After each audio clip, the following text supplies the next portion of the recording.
Okay, hi Lisa. I did some tests in Unity with your old model and downloaded the new one.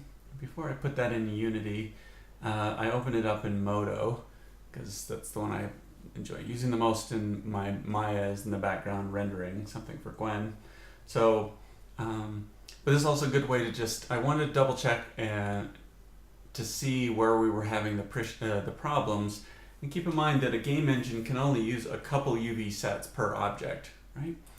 One of them is going to be the first UV set is going to typically be the texture map for your color maps, right? Your diffuse maps, things like that.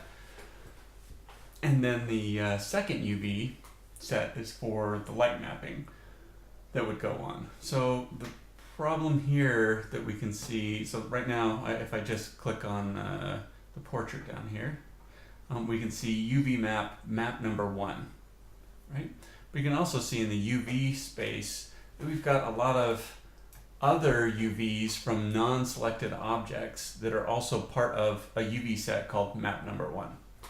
So as I click through here, the signs are the same. Now you can see if I get to the bottom, I have map number 1, but I also have map 11, 12, 13, UV channel 1, UV set. Not even sure what these are doing or supposed to do for this object. I'm just going to delete those. Right, so just want that one UV set for it. Same thing here. You can see a lot of just junk UV maps, so we'll just delete those. We can make our way around the whole entire object, same thing. Right? So when you're bringing this into Unity, or Unreal for that matter, the only way we can get the correct light maps is tell it to auto-generate that for us, which is totally fine. But it's also, I want you to understand why this is happening and the fact that you don't want to leave UV maps that are in there that really aren't doing anything, right? They're not assigned to the right stuff. See, these are all just overlapping.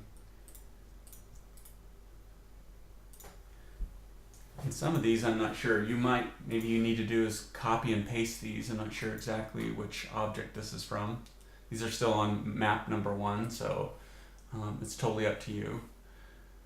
Yeah, it's just that one part, I guess. Roof, pillars. Let's go to this one. So we have all those little pieces that are ornamentations there. So maybe you want to select all those. These are all junk for sure.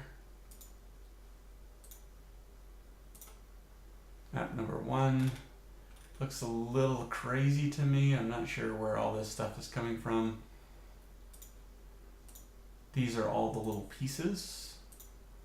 That's fine, so we'll just go ahead and select those and copy new map, contain these.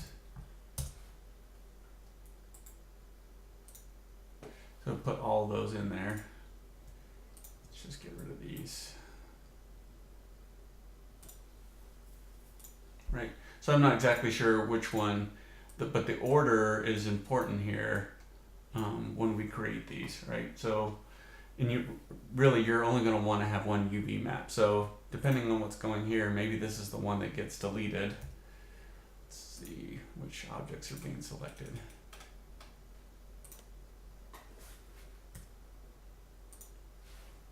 Yeah, there's the UV maps for it. I don't really know what's happening with these other maps that are in there.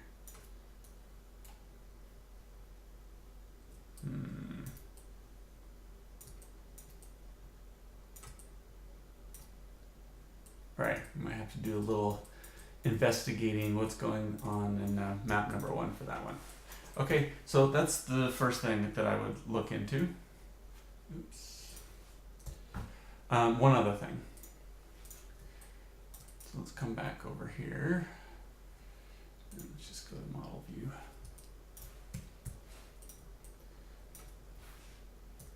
This maybe would be best to turn that off. Okay, so another thing too is that when you import an object like this into a game engine, the game engine doesn't like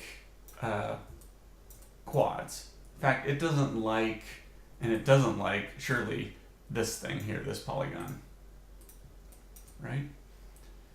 So this is just a big n-gon because you used a boolean to cut these in there. Now it is flat, and hopefully you won't get any shading artifacts, but you are asking for trouble if you leave that one in like that. Because this is what Unity does to this. Okay. So that's how it resolves that surface into triangles. Okay. So it is in your best interest to maybe show a little more. Let's turn off our little grid there. Do a little extra modeling to contain where all these breaks are, right?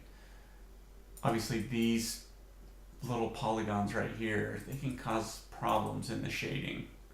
Okay, if this surface is not perfectly flat, you're going to see weird tears in the surface.